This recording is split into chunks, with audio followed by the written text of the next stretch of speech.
الحمد لله الحنان المنان الذي خلق الإنسان وعلمه البيان والصلاة والسلام على رسوله سيد الإنس والجان وعلى آله وأصحابه ذوي الخير والإحسان أما بعد فأعوذ بالله من الشيطان الرجيم بسم الله الرحمن الرحيم اليوم أكملت لكم دينكم وأتممت عليكم نعمتي ورضيت لكم الإسلام دينا صدق الله مولانا العظيم۔ بارگاہ رسالت معاب صلی اللہ تعالیٰ علیہ وسلم میں درود پاک کا ہدیہ پیش کریں۔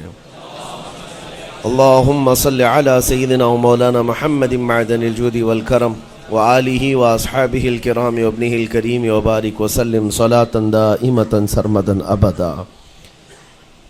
قرآن پاک میں ایک ایسی آیت ہے جس کے متعلق یہودی کہتے ہیں کہ اگر یہ آیت ہمارے دین میں داخل ہوئی ہوتی یا ہماری کتاب میں اتری ہوتی تو ہم اس کو عید کا دن منا لیتے۔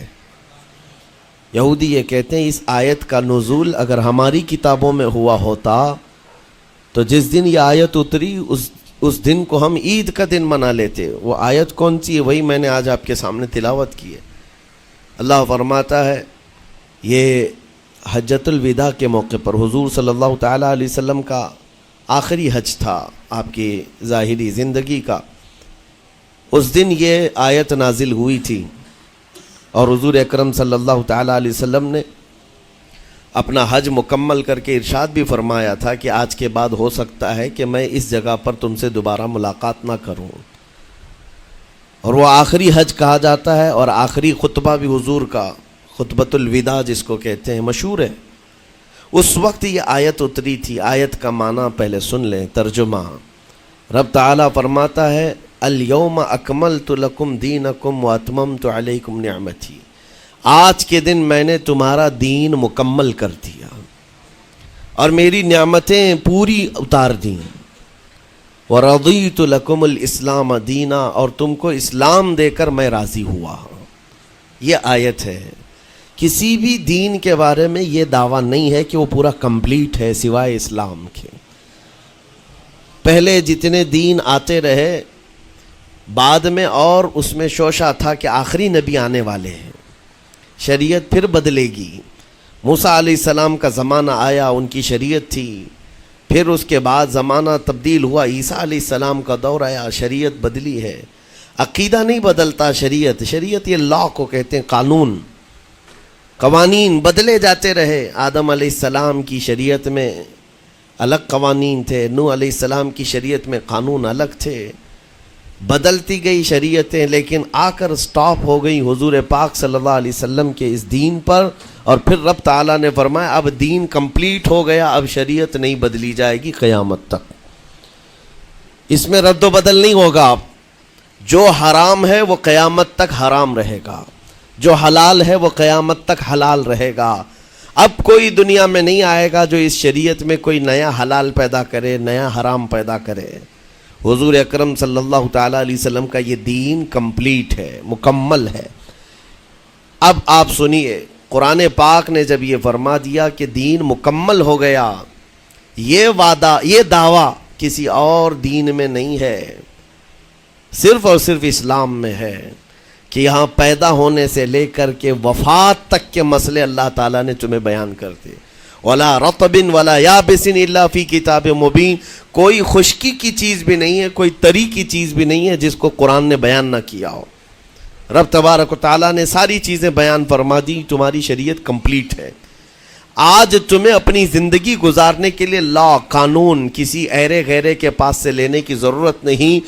اسلام ہر قانون تمہیں دیتا ہے، چاہے بچوں کے معاملات ہوں، چاہے جوانوں کے معاملات ہوں، شوہر بیوی کے حقوق ہوں، ماں باپ کے حقوق ہوں، استاد شاگرد کے معاملات ہوں، پڑوسیوں کے حقوق ہوں، تجارت کے، لین دین کے، نکاح کے، خلا کے، عدت کے، طلاق کے، سارے مسائل پورا کا پورا تفصیل کے ساتھ اسلام تمہیں دیتا ہے۔ اس طرح کا کوئی لا پوری دنیا میں نہیں ہے جس طرح اسلام کے پاس ہے۔ ظاہر سی بات ہے جب اسلام کے پاس اتنا بڑا مکمل نظام ہوگا تب تو پھر یہ ٹارگٹ نمبر 1 پوری دنیا میں ہوگا ہی ہوگا۔ یوں ہی اسلام سے لوگ نہیں چڑھتے، یوں ہی اسلام سے نہیں نفرت کرتے۔ ظاہر سی بات ہے کہ حسینوں سے ہی حسد ہوتا ہے، کوڑی سے کون حسد کرے گا؟ جس کو کوڑ کی بیماری ہو اس سے کوئی حسد نہیں کرتا۔ ایک حسین دوسرے حسین سے بھی نفرت کرتا، حسد کرتا ہے، یا کم صورت والا اچھی صورت والے سے حسد فطری طور پر کرتا ہے۔ اسی لیے محاورہ کہا گیا ہے کہ حسینوں سے حسد ہوتا ہے، تو اسلام میں جو حسن ہے تو جتنے جلنے والے ہیں اتنے زیادہ حسد کرنے والے پیدا ہوتے ہی رہیں گے۔ اب آپ کے لیے یہ فخر کی بات ہے کہ دنیا جسے ٹارگٹ نمبر 1 کہتی ہے، جس سے چڑھتی ہے اور جلتی ہے، الحمدللہ رب تبارک و تعالیٰ نے وہ دین ہمیں عطا فرمایا۔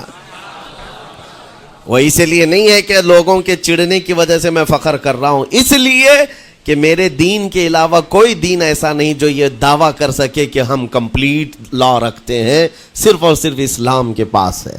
میں یہاں کھڑے ہو کر کے یہ صرف الفاظ کی پھیکم پھاک نہیں کر رہا ہوں، چیلنج ہے یہ۔ پوری دنیا کے کسی بھی ریلیجن کے پاس وہ سارے مسائل نہیں مل پائیں گے جو دین اسلام کے پاس موجود ہیں۔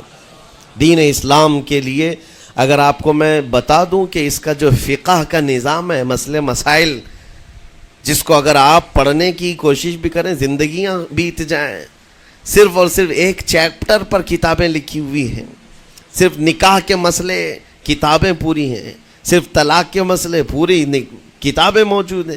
اتنا وستار کے ساتھ، اتنا تفصیل کے ساتھ کوئی دین نہیں پیش کرتا، صرف اور صرف اسلام ہے۔ یہ باتیں میں آپ کے سامنے کیوں رکھ رہا ہوں میرے عزیز ہو؟ تاکہ تمہیں یہ احساس ہو کہ اللہ نے کون سی نعمت تمہیں دی ہے۔ اسی آیت میں رب تعالیٰ فرماتا ہے وَأَتْمَمْتُ عَلَيْكُمْ نِعْمَتِي، میں نے اپنی پوری نعمت تمہیں دے دیا ہے، پوری نعمت تمہیں دے دیا ہے۔ احساس کرو کہ اسلام سے بڑھ کر نعمت کیا ملتی تمہیں، اسلام سے بڑھ کر کی کیا نعمت ہے، جس میں رب تبارک و تعالیٰ نے تمہیں اخلاق و کردار دیے ہیں، تعلیم کے لیے سارے۔ آپ کو ابھی اس زمانے میں پروپیگنڈے کے شکار ہو گئے کہ ہم جاہل قوم سے وابستہ ہیں، ہمارے ہاں جہالت زیادہ ہے، ہمارے ہاں بد کرداری زیادہ ہے۔ یہ عوام کو دیکھ کر کے لوگوں نے پروپیگنڈا بنایا، ورنہ تو ان کی حالت یہ تھی 18ویں صدی تک یورپ والوں کو روڈ بنانے کا طریقہ بھی نہیں معلوم تھا، اسلام نے سکھایا ہے۔ ان کو پارلیمنٹ میں بیٹھنے کا قانون نہیں معلوم تھا، اسلام نے قانون عطا کیے ہیں۔ ان کو عدالت چلانے کے معاملے معلوم نہیں تھے، اسلام نے پوری کتابیں پیش کی ہیں۔ اٹلی اور ڈنمارک جو آج یورپ کی کنٹریز میں شامل ہوتے ہیں، یہاں کے بادشاہوں کے بچے اسلامی علماء کے پاس اندلس میں پڑھنے کے لیے جاتے تھے، عیسائیوں کے، دوسروں کے، انگریزوں کے بچے، اور جب پڑھ کر کے آتے تھے اٹلی اور ڈنمارک میں واپس، تو پورے لوگ ان کو دیکھنے کے لیے بھیڑ لگاتے کہ یہ علماء اسلام سے پڑھ کر کے آ رہے ہیں۔ دنیا کو قلم پکڑنا سکھایا ہے اسلام نے۔ آپ کو ابھی میں اس موضوع پر نہیں بات کر رہا ہوں جو اسلام نے پوری دنیا کو دیا ہے۔ آج یہ جو گھڑی دیکھتے ہیں نا ہر جگہ پوری دنیا کا ٹائم، سب سے پہلے مسلم علماء نے اس کو ایجاد کیا ہے۔ دنیا کو ٹائم دیکھنے کا طریقہ اسلام نے سکھایا ہے۔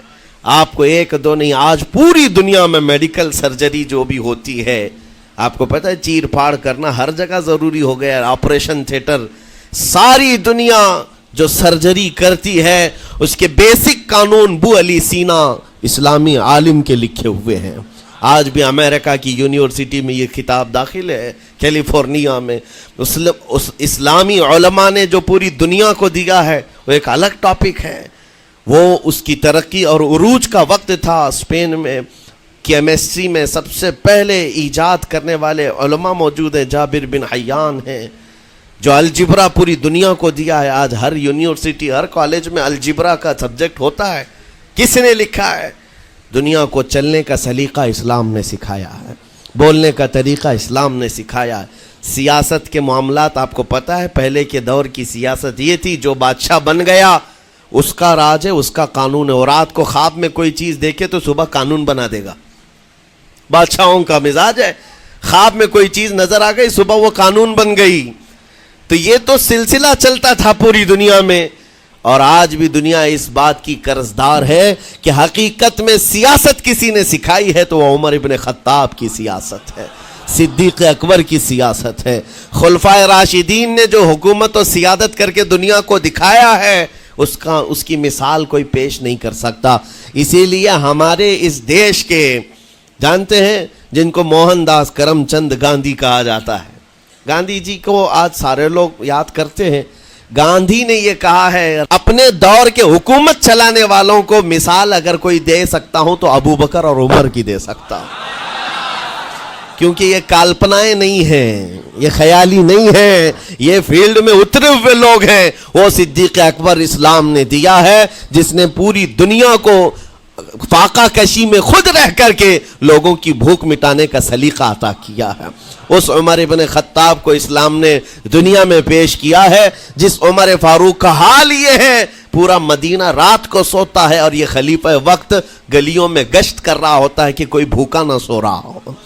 آپ کو پتہ ہے وہ عمر ابن خطاب رات کے وقت گزرتے ہوئے ایک گھر کے قریب سے جا رہے ہیں تو دیکھا ایک مرد باہر بیٹھا ہوا ہے، اندر سے رونے کی آواز آ رہی ہے۔ اس کے مرد سے پوچھا آپ نے، وہ نہیں پہچانتا تھا، آپ کبھی حجاب ڈالتے کبھی پردہ ڈالتے اور رات کو گلیوں میں مدینے کے گشت کر رہے ہوتے۔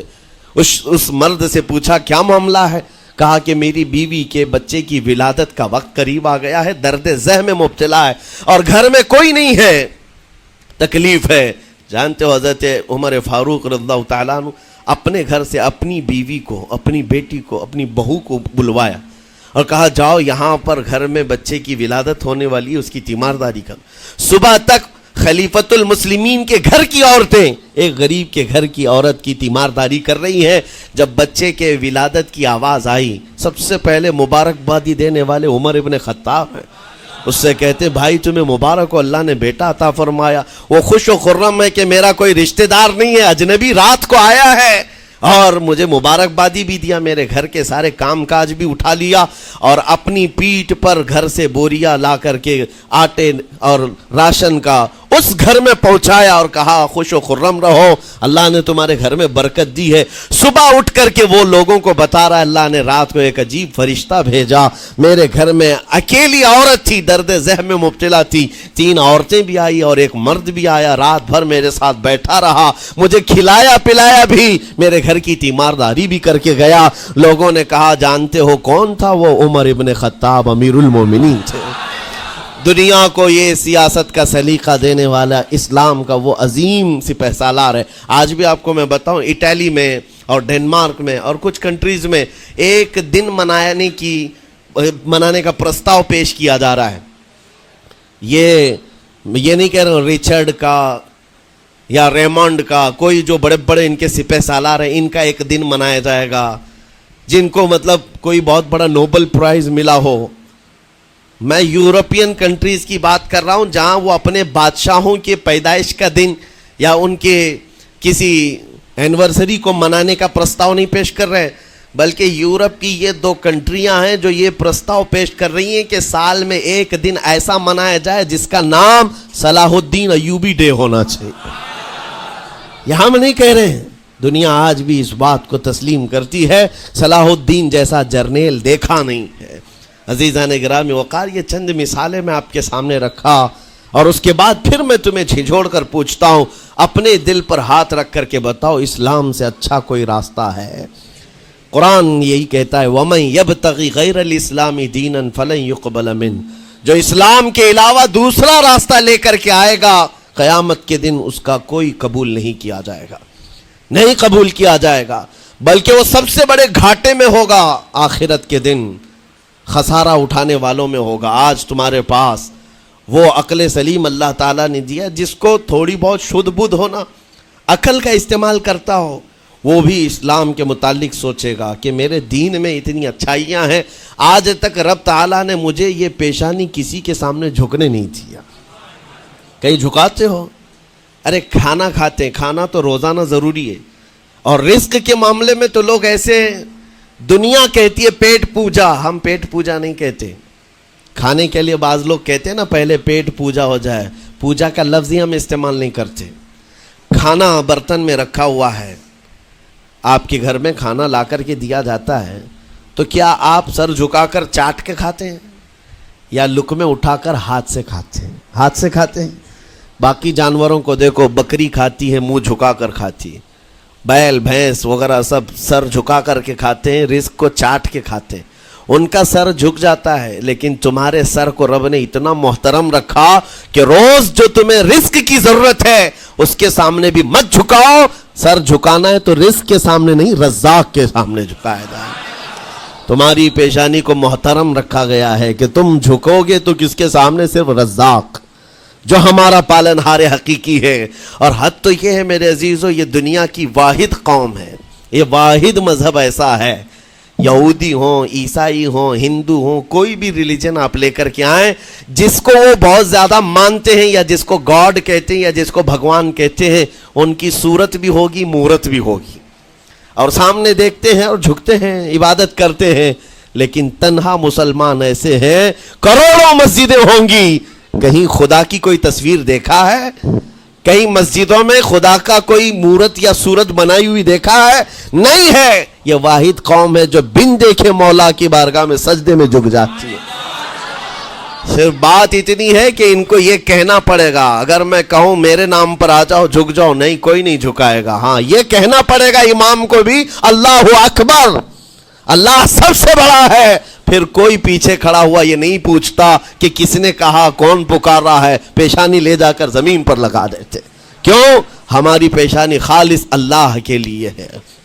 میرے عزیزو، یہ وہ پرائیورٹیز ہیں اور یہ اسپیشلٹی ہے آپ کے اس کمیونٹی کی، جس کو مجھے آپ کے سامنے رکھنا ہے. اتنی سارے اچھے گلشن کو چھوڑ کر اگر کوئی بربادی کی طرف جائے تو پھر سوائے بدنصیبی کے کیا ہے اس کے پاس؟ جس کو اللہ تبارک و تعالی وعدے کیا ہو کہ تم اپنی جان اور اپنے مال کے بدلے مجھ سے جنت خرید لو، جہاں پر سارے اخلاق و کردار اور دنیا کی سب سے اعلیٰ اخلاق تمہیں سکھانے کے دعوے کیے گئے ہوں، وہ چھوڑ کر کے اگر دنیا کہیں اور جائے تو پھر تمہاری یہ ہرما نصیبی ہے. ایک بات میں آپ کو بتاؤں، سکسیس کس کو کہتے ہیں؟ کامیابی. اور ہر کوئی یہ کہتا ہے کہ مجھے سکسیس کی طرف سفر کرنا ہے. 10ویں پاس نوجوان کو بھی پوچھیں کہ کوئی بھی کورس کر رہا ہے، آگے جا رہا ہے، کیوں جا رہا ہے؟ کچھ سکسیسفل لائف گزارنا ہے، کامیاب زندگی گزارنا ہے، اس کے لیے دروازے کھٹکھٹا رہا ہے. تمہیں پتہ ہے ان مسجدوں کے میناروں سے جو آواز گونجتی ہے اذان کی، اس میں ایک لفظ آتا ہے، سارے لفظ تو آپ کو یاد ہوں گے، اللہ اکبر بھی کہا جاتا ہے، اشہد ان لا الہ الا اللہ بھی، اشہد ان محمد رسول اللہ بھی ہے. اس کے بعد ایک لفظ پکارتا ہے مؤذن، حی علی الصلاۃ. حی علی الصلاۃ کا مطلب ہوتا ہے آؤ نماز کی طرف، آؤ نماز کی طرف. اس کے بعد ایک اور لفظ پکارتا ہے حی علی الفلاح، جس کا معنی معلوم ہے آپ کو؟ مؤذن یہ کہتا ہے آؤ کامیابی کی طرف، آؤ کامیابی کی طرف. ٹوٹل یہ دن میں 10 بار مؤذن پکارتا ہے. فجر میں 2 بار، ظہر میں 2 بار، عصر میں 2 بار، مغرب میں 2 بار، عشاء میں 2 بار. کتنی مرتبہ پکارا؟ 10 بار پکارا تمہیں، آؤ کامیابی کی طرف. لیکن ایک بات یاد رکھو، یہ پکارنے والے مؤذن کی حالت مت دیکھو کہ یہ پکار رہا ہے، بلکہ یہ رحمان کی صدا ہے، یہ اللہ کی صدا ہے جو تمہیں بلا رہا ہے. یہ تو اپنی آواز اور اپنے الفاظ سے ترجمانی کر رہا ہے اور تمہیں اللہ کی صدا تمہارے تک منتقل کر رہا ہے. لیکن حقیقت میں بلانے والا کون ہے؟ اللہ ہے. مسجدوں میں بلانے والا کون ہے؟ اللہ ہے. اللہ کی صدا پر آپ آ رہے ہو. اب سوچو، جو رحمان تمہیں 10 مرتبہ دن میں یہ بات پہنچا رہا، آؤ کامیابی کی طرف، آؤ کامیابی کی طرف، تم اس چیز کو چھوڑ کر کے کامیابی ان لوگوں کے سامنے ڈھونڈنے نکلے جن کو پیشاب کرنے کا سلیقہ نہیں معلوم، جن کو کھانے پینے کے طور طریقے نہیں معلوم. ان لوگوں کے پاس ہمارے بچے اگر کامیابی ڈھونڈیں گے تو بات یہی ہے، ٹوپی کو سر پر پہنو تو اچھا لگے گا، لیکن دوسری جگہ پہننے لگے تو بیوقوف کہیں گے، ظلم کر رہے ہو ٹوپی کے ساتھ. اسی طرح میں کہتا ہوں مسلمان کو اللہ کی بارگاہ میں آ جانا سب سے بڑی کامیابی ہے. اور اگر دوسروں کے ہاں در در بھٹکتا ہے تو گویا کہ اس نے اپنی حیثیت کو ہی گرا دیا ہے. اسی لیے اقبال نے کیا کہا تھا، بہت اچھی بات، کہ وہ ایک سجدہ جسے تو گراں سمجھتا ہے. گراں کا مطلب کیا؟ بھاری. ایک سجدہ کرنے میں تو بھاری پن محسوس کرتا ہے، وہ ایک سجدہ جسے تو گراں سمجھتا ہے، ارے 1000 سجدوں سے دیتا ہے آدمی کو نجات. در در جھکنے سے تو تمہیں بچا لیتا ہے. اس کے سامنے بھی جھکا، نیتا کے سامنے بھی جھکا، سیٹ کے سامنے بھی جھکا، پولیس کے سامنے بھی جھکا، جج کے سامنے بھی جھکا، سب کے سامنے جھک رہا ہے. ایک سجدہ یہاں کر لے، مولا ہر سجدے سے تجھے آزاد کرتے. یہاں جھکنے والا پھر کہیں اور نہیں جھکتا. ہاں اسی لیے شاعر نے کہا ہے، مرد حق باطل کے آگے مات کھا سکتا نہیں، سر کٹا سکتا ہے لیکن سر جھکا سکتا نہیں. یہ ہماری تاریخ ہے جو آپ کے سامنے ہے. آپ کو پراؤڈ فیل ہونا چاہیے کہ رب تعالیٰ نے مجھے کون سی بڑی نعمت عطا کی، اتنی عظیم نعمت ہے.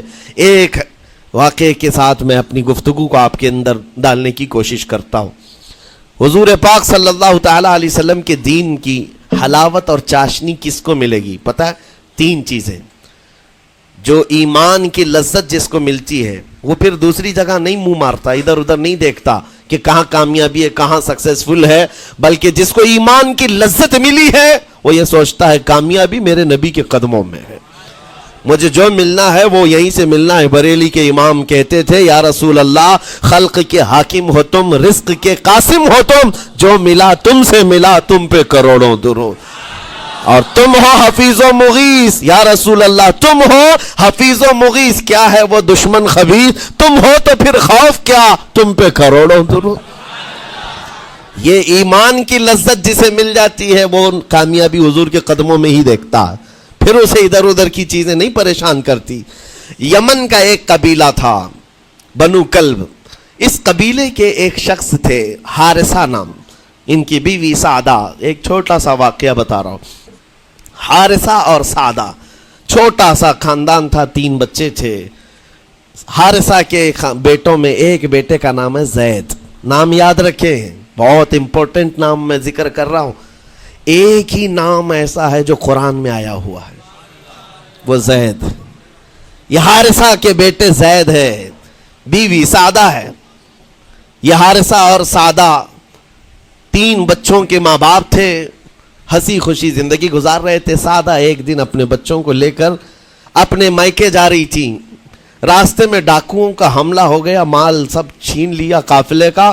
اور اتفاق ایسا کہ یہ 8 سال کے جو زید تھے ان کو بھی ڈاکوؤں نے چھین لیا. ایک ماں سے اس کا 8 سالہ بڑا بیٹا چھین لیا جائے تو ماں کی کیفیت کیا ہوتی. اس قدر درد میں تھی ماں. جان تو بچ گئی، 2 بچے بھی بچ گئے، لیکن بڑا بیٹا میرے ہاتھ سے چلا گیا. مارے مارے صحراؤں میں گھومتی تھی، پکارتی تھی میرا زید میرا زید میرا زید میرا زید. ڈاکوؤں نے زید کو کیا کیا، عکاظ کا ایک میلہ لگتا تھا اس وقت، یہ غلامی کا دور تھا، لوگ انسانوں کو پکڑتے اور بیچ دیتے تھے. وہاں لا کر کے انہوں نے زید کو بیچ دیا، غلام کی حیثیت سے بیچ دیا. آگے میں بتاتا ہوں. یہاں سعدہ کا حال بے حال تھا. واپس گھر آئی تو باپ اپنے شوہر سے کہا، اور شوہر کا حال تو ایسا تھا کہ وہ زید کو اپنے آنکھوں کا نور، اپنے آنکھوں کا سرور سمجھتا. اور اس قدر پیار و محبت والا باپ مارے مارے گھومتا رہا گلیوں میں. اور ان کا لکھا ہوا ایک اشعار کا منظوم ترانہ ہے جو اپنے بیٹے کی جدائی میں لکھا. اپنے تو اپنے دشمن بھی وہ ترانہ سنتے تو رو پڑتے تھے. ایک باپ کا درد اپنے بیٹے کی جدائی میں، بہت روتے تھے، بہت. ماں بھی دن رات روتی، باپ بھی پہاڑوں پر چڑھ جاتے اور وہاں سے صدا لگاتے، اے آسمان اگر تو نے زید کو دیکھا ہے تو میرے حوالے کر دے. زمین کے چپے کہیں اگر زید میرا زندہ ہے تو مجھے وہاں تک لے چل. یہ اشعار میں گنگناتے تھے، روتے تھے. اور زید کا کیا ہوا، عکاظ کے میلے میں بیچ دیا گیا. خریدا کون؟ حکیم بن حزام، جو حضرت خدیجہ رضی اللہ تعالیٰ عنہ کے بھائی لگتے تھے. یہ لے کر کے آئے اور حضرت خدیجہ رضی اللہ تعالیٰ عنہ اس وقت مکہ میں اور حضور پاک صلی اللہ علیہ وسلم کے نکاح میں. تو حضرت خدیجہ کے پاس یہ زید آ گیا. بھائی نے گفٹ کے طور پر دے دیا. حضرت خدیجہ کے گھر میں یہ زید جب آئے، اس وقت ان کی عمر یعنی 10-12 سال کے آس پاس رہی ہوگی. اور یہ ایسا لڑکا جو چھوٹی سی عمر کا، ادب اتنا تھا، ادب اتنا تھا کہ ہر ایک کا ادب کرتا, بڑے اچھے خاندان سے تعلق رکھنے والا.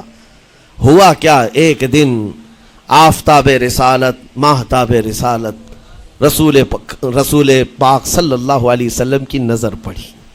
دیکھا اخلاق و کردار میں کامل بچہ ہے, اور ایک ہی نظر میں بھاگ گیا. پوچھا حضرت خدیجہ سے, کہا کہ یہ غلام عکاظ کے میلے میں بیچا گیا ہے. حضور نے فرمایا یہ میرے حوالے کر دو, میرے حوالے کر دو. حضور نے جس کو پسند کر لیا ہو, حضور نے جس پر نگاہ رکھی ہو. اب وہ زید خوشی خوشی حضور کے پاس آئے. نبی پاک صلی اللہ تعالیٰ علیہ وسلم ان کے اخلاق سے بڑے خوش تھے, اور اس کے بعد محبت بھی ایسی دی, ایسی شفقت دی کہ زید کو نہ باپ کی خبر تھی نہ ماں کی خبر تھی. جو کچھ تھا وہ رسول اللہ کے پاس تھا. حضور پاک صلی اللہ تعالیٰ علیہ وسلم کی تربیت میں دن گزرتے گئے, بڑے ہو گئے, یہاں تک کہ 16 سال کی عمر تھی. ایک دن حج کے موسم میں یمن کا بنو کلب خاندان آیا ہوا تھا, اور وہاں حج کے دوران وہ لوگ زید کے باپ حارثہ کے لکھے ہوئے اشعار پڑھ رہے تھے اور لوگوں کو رلا رہے تھے. ایک ہمارے قبیلے میں باپ ہے جو بچھڑے ہوئے بچے کی یاد میں روز روتا ہے, اس کے اشعار تو سنو. لوگ سن کر کے رو رہے تھے, یمن کا کوئی ایسا باپ ہے جو یوسف گمگشتہ کی خبر میں رویا کرتا ہے. یہ لوگوں کی بھیڑ لگی تھی, اسی کے سامنے سے زید کا گزر بھی ہو رہا تھا. بنو کلب کے لوگوں نے زید کو دیکھا, پہچان لیا, یہی تو وہ بچہ ہے جس کی یاد میں اس کا باپ روتا ہے. اور اس کو بلایا اور کہا تیرا نام, کہا زید. باپ کا نام حارثہ, کہا یہی تو ہے جس کے غم میں پورے اشعار پڑے جا رہے یمن میں. زید سے کہا تجھے پتہ ہے تیرے باپ کا رو رو کر کے کیا حال ہو گیا؟ تیری ماں صحراؤں میں آواز دیتی ہے, پہاڑوں پر چڑھ جاتی ہے. ایک بچے کے لیے اس کے ماں باپ کی جدائی بتا دینا کتنی بڑی بات تھی. میرے عزیزوں, سالوں کی یہ گم گشتہ خبر پھر سے واپس مل گئی ہے. زید نے کیا کہا کہ اب میرے ماں باپ سے جا کر کہہ دیں کہ رونا دھونا بند کریں, اونٹوں کی طرح ادھر ادھر بھٹکنا بند کریں, انہیں میرا سلام پہنچائیں اور کہیں انہوں نے جہاں مجھے دیکھنا تھا اس سے بہتر جگہ میں ہوں, اس سے بہتر جگہ میں ہوں. یہ بنو کلب خاندان گیا یمن, جا کر کے باپ سے کہا, حارثہ سے اور سعدہ سے, خبر تمہارے لیے اچھی لائے, تمہارا گم ہوا بیٹا جو پچھلے 10-12 سالوں سے تمہیں نہیں مل رہا تھا وہ حرم کعبہ کے پاس ہمیں نظر آیا ہے. غلام بنا کر لوگوں نے بیچا ہے اسے, لیکن وہ ایک ایسے حسین و جمیل کی غلامی میں ہے, ایک ایسے حسن والے کی غلامی میں ہے کہ زید وہاں سے ہٹنا نہیں چاہتا. باپ نے کہا میرے کلیجے سے پوچھو مجھ پر گزرتی کیا ہے, اس کی ماں سے پوچھو, ایک نظر دیکھ لے گا وہ واپس ہماری جھولی میں آ جائے گا. دوڑتے دوڑتے یمن سے گھنٹوں یعنی جو مہینوں کا سفر تھا دنوں میں طے کر کے پہنچے. مکہ آئے, جیسی آئے تو رسول پاک صلی اللہ علیہ وسلم کو ڈھونڈا. حضور پاک مل گئے تو دھاڑے مار مار کر باپ رونے لگا اور کہا کہ اے محمد صلی اللہ علیہ وسلم, ہم نے آپ کے متعلق سنا ہے یتیموں کے والی ہیں, آپ کا دل بہت بڑا ہے, مجھ باپ کے اوپر رحم کیجئے, برسوں سے اپنے بچے کے لیے ترس رہا ہے, میں اور میری بیوی تڑپتے ہیں, صحراؤں میں آواز دیتے ہیں. حضور نے پوچھا ہوا کیا ہے تمہارے ساتھ؟ کہا ہمارا بیٹا گم ہو گیا تھا, برسوں ہو گئے تھے, لیکن سنا ہے وہ یہاں رہتا ہے. حضور نے پوچھا کیا نام ہے اس کا؟ کہا زید اس کا نام ہے, میرا نام حارثہ ہے. حضور پاک صلی اللہ علیہ وسلم کے محبوب زید کے بارے میں پوچھ لیا. حضور جس سے خود محبت کرتے ہو, حضور جس سے محبت کرتے ہو, باپ نے پوچھ لیا. حضور نے فرمایا کہ ٹھیک ہے, میں ایک باپ کے کلیجے سے اس کے بیٹے کو الگ نہیں کر سکتا, ماں سے اس کے بیٹے کو جدا نہیں کر سکتا, لیکن بات اتنی ہے کہ زید کو بلایا جائے, فیصلہ اس کے ہاتھ میں ہے, فیصلہ اس کے ہاتھ میں ہے. میں زید کو بلاتا ہوں. غلام تھے اس وقت. حضرت زید کو بلایا گیا اور اس وقت بھری جوانی والا زید ہے. جیسی ہی آئے پہلی نظر باپ کو دیکھا, ماں کو دیکھا. ماں باپ تو چیخ پڑے ہمارا زید مل گیا, ہمارا زید مل گیا. لیکن کمال کی بات میں دیکھتا ہوں ایسی دیوانگی پوری دنیا میں نہیں. زید نے دیکھا اپنے ماں اور باپ کو, لیکن اسی وقت اپنی آنکھیں جھکا لی اور حضور کی طرف کر لیا. کہا نہ, ادھر پہلے حضور پاک صلی اللہ علیہ وسلم کی طرف. حضور نے دیکھا کہ زید ماں باپ کی طرف دیکھ نہیں رہے ہو, جو رو رو کر کے برا حال کر چکے ہو. حضور نے زید سے کہا پہچانتے ہو؟ کہا ہاں حضور یہ میرے باپ ہیں اور یہ میری ماں ہے، یہ میرے چچا ہیں۔ حضور نے فرمایا پھر ملتے کیوں نہیں ہو؟ کہا سرکار اگر اجازت ہو تو ملوں گا، برسوں کا بچھڑا ہوا جوان ہے، آپ اجازت دو تو میں ملوں گا۔ نبی پاک صلی اللہ علیہ وسلم نے فرمایا جاؤ تمہیں اجازت ہے۔ جیسی ہی گئے اس منظر کو جو بیان کیا گیا ہے میرے عزیزوں، ہم پڑھتے ہیں تو آنکھیں بھیگ جاتی ہیں۔ ماں لپٹ کر کے اپنے بچے کو ہر جگہ چوم رہی ہو، باپ سینے سے لگا کر کے دھاڑے مار کر رو رہا ہو، پہلے تو غش کھا کر گر گیا تھا، پھر افاقہ ہوا، یہ دردناک منظر تھا۔ اس کے بعد زید بن حارثہ کو کیوں نہ تکلیف ہو، غم کیوں نہ ہو، ماں باپ بچھڑے ہوئے اتنے سالوں کے بعد دیکھنے کو ملے، دل پر کیا بیت رہی ہوگی۔ میری ماں وہی جو مجھے خشکیوں میں پالا کرتی، تریوں میں پالا کرتی، میرا باپ وہی جو خون پسینے کی کمائی سے مجھے کھلایا تھا، آج آ گیا ہے۔ حضور پاک صلی اللہ علیہ وسلم نے کہا زید یہ جو جذباتی منظر ہے اس کو ختم کر کے اب اعلان کر دو کہ تمہاری ماں آئی ہے تمہیں یمن سے لینے کے لیے، تمہارا باپ آیا ہے، تمہارا چچا آیا ہے تمہیں یمن سے لینے کے لیے، میں نے فیصلہ تمہارے حوالے کر دیا ہے، میں اپنے غلامی سے تم کو آزاد کر دیتا ہوں، تم بغیر کوئی فدیہ لیے ہوئے، بغیر کوئی پیسہ لیے ہوئے، اس وقت اپنے غلام کو کوئی چھوڑتا نہیں تھا، لیکن تمہاری ماں کا درد دیکھا نہیں جا رہا، میں آزاد کر دوں گا بغیر کسی فدیہ کے، تو اپنی ماں اور اپنے باپ کے پاس جا سکتا ہے۔ اتنا حضور کا فرمان، آزاد کر دینا مکہ میں آسان نہیں تھا۔ بیٹے کو آزاد کیا حضور پاک صلی اللہ علیہ وسلم نے، تب جانتے ہو وہ کمال کا بیٹا ہے زید بن حارثہ۔ اسی وقت اپنی ماں کو دیکھتے ہیں، باپ کو دیکھتے ہیں، چچا کو دیکھتے ہیں، اور اس کے بعد مکہ والے یہ منظر دیکھنے کے لیے جمع تھے، مخاطب ہو کر کے کہتے ہیں اے سارے مکہ والوں گواہ ہو جاؤ، میں اپنی زندگی حضور محمد مصطفیٰ کے لیے وقف کر دیا ہے، میں نے محمد عربی صلی اللہ علیہ وسلم کے لیے زندگی وقف کر دی ہے، نہ مجھے یمن جانا ہے نہ مجھے بنو کلب جانا ہے۔ ماں اور باپ دیکھتے رہ گئے۔ باپ نے پوچھا زید آزاد کیا گیا ہے اور آزادی کی زندگی کو چھوڑ کر تو غلامی کی زندگی کو قبول کر رہا ہے؟ زید بن حارثہ نے اس وقت تاریخی جملہ کہا تھا، کہا بابا آپ نے جتنی شفقت کی ہوگی یا 1000 ماں باپ مل کر اپنے بیٹوں پر جتنی شفقت نہیں کیے ہوں گے اس سے زیادہ شفقت محمد الرسول اللہ نے کیا ہے۔ میں 1000 آزادیوں پر اس ایک غلامی کو، میں 1000 آزادیوں کو قربان کرتا ہوں اس ایک غلامی پر، میرے لیے زندگی بھر یہ غلامی کافی ہے۔ اتنا کہا تھا میرے آقا صلی اللہ علیہ وسلم نے اپنے باہوں کو پھیلا دیا، سینے سے لگایا اور زید بن حارثہ کو لے کر خانہ کعبہ کے پاس آئے۔ میرے عزیزوں ان کا حال بھی ایسا ہے کہ اگر کوئی ٹوٹ کر چاہتا ہے تو یہ نہیں ہے کہ تو چاہ رہا ہے، بلکہ ان کا حال یہ ہے اتنا دیا سرکار نے مجھ کو جتنی میری اوقات نہیں، یہ تو ان کا کرم ہے ورنہ مجھ میں تو ایسی بات نہیں۔ آتا ہے فقیروں پہ انہیں پیار کچھ ایسا، خود بھیک دے اور خود کہے منگتے کا بھلا ہو۔ حضور اکرم صلی اللہ علیہ وسلم زید بن حارثہ کو پکڑتے ہیں، خانہ کعبہ کے پاس لے آتے ہیں، ہجوم جمع تھا، مکہ والے سب کھڑے تھے، تب نبی پاک صلی اللہ علیہ وسلم اعلان کر کے کہتے ہیں اے مکہ والوں سن لو، آج سے زید کو میں نے آزاد کیا ہے، اور صرف آزاد نہیں، آج سے یہ میرا وارث ہے اور میں اس کا وارث ہوں، یہ میرا بیٹا ہے۔ حضور نے تنہا ایک ہی صحابی کے لیے کہا یہ میرا بیٹا ہے، اور اس کے بعد زید بن حارثہ کو لوگ جو مکہ میں پکارتے تھے زید بن محمد کہتے تھے، محمد کا بیٹا زید، رسول پاک صلی اللہ علیہ وسلم کے بیٹا ہونے کا شرف پایا ہے۔ میرے عزیزوں یہ جنہوں نے حضور صلی اللہ تعالی علیہ وسلم کے دربار کا ایک بار مزہ چکھ لیا تو وہ پھر یوں ہی کہتا ہے پھر کے گلی گلی تباہ، ٹھوکریں سب کی کھائی کیوں، دل کو جو عقل دے خدا تیری گلی سے جائے کیوں۔ حضور پاک کی گلی میں جو ایک بار مزہ لے لے وہ پھر دنیا کی ٹھوکریں نہیں کھاتا۔ اسی لیے آج تم سب کے لیے میرے عزیزوں ایک ہی فرمان میرے آقا صلی اللہ تعالی علیہ وسلم کا سنا کر رخصت ہوتا ہوں۔ ایمان کی حلاوت اس کو ملتی ہے جو اپنی زندگی میں سب سے زیادہ اللہ اور اس کے رسول سے محبت کرتا ہے، اللہ اس کے رسول سے محبت کرتا ہے، اور دوسری چیز یہ بھی ہے کفر میں جانے کو ایسا ناپسند کرتا ہو جیسے آگ میں ہاتھ ڈالنے کو ناپسند کرتا ہے۔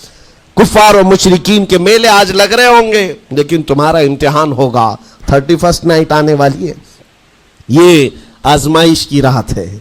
لوگوں کو دیکھا جائے گا کہ تم کون سی عیاشیوں میں جاؤ گے.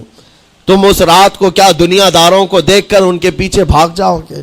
ایک بات یاد رکھو، شیروں کو جس کام کے لیے پیدا کیا گیا اسی کام پہ رہنا چاہیے. اور شیر اگر اپنا کام بھول جاتا ہے تو کتے اس کے اوپر لگ جاتے ہیں. تمہارا کام کتوں کی طرح بھونکنا نہیں ہے، تمہارا کام شیروں کی طرح دھاڑنا ہے. میرے عزیز محمد عربی صلی اللہ علیہ وسلم کے وہ شیر جو گٹر اور نالی کے لیے نہیں پیدا کیے گئے، اعلیٰ اخلاق و کردار کے لیے پیدا کیے. تم امت محمدیہ خیر امت ہو، شراب پینے کے لیے نہیں، جوا کھیلنے کے لیے نہیں، تاش کے پتوں پر مال اڑانے کے لیے نہیں، غلط نگاہوں کو پھیلانے کے لیے نہیں، آوارہ گردی کے لیے نہیں پیدا کیے گئے. تمہاری نسبت رسول اللہ سے ہے. اتنی بات یاد رکھو، اللہ نے مجھے خیر امت کہا ہے. میری آنکھیں اٹھ رہی ہیں تو فرشتے بھی دیکھ رہے ہیں، رب تعالیٰ دیکھ رہا ہے. میرے چلنے پھرنے کو رب تبارک و تعالیٰ اس کے علم سے کوئی ایک ادا بھی میری بے خبر نہیں ہے، غافل نہیں ہے.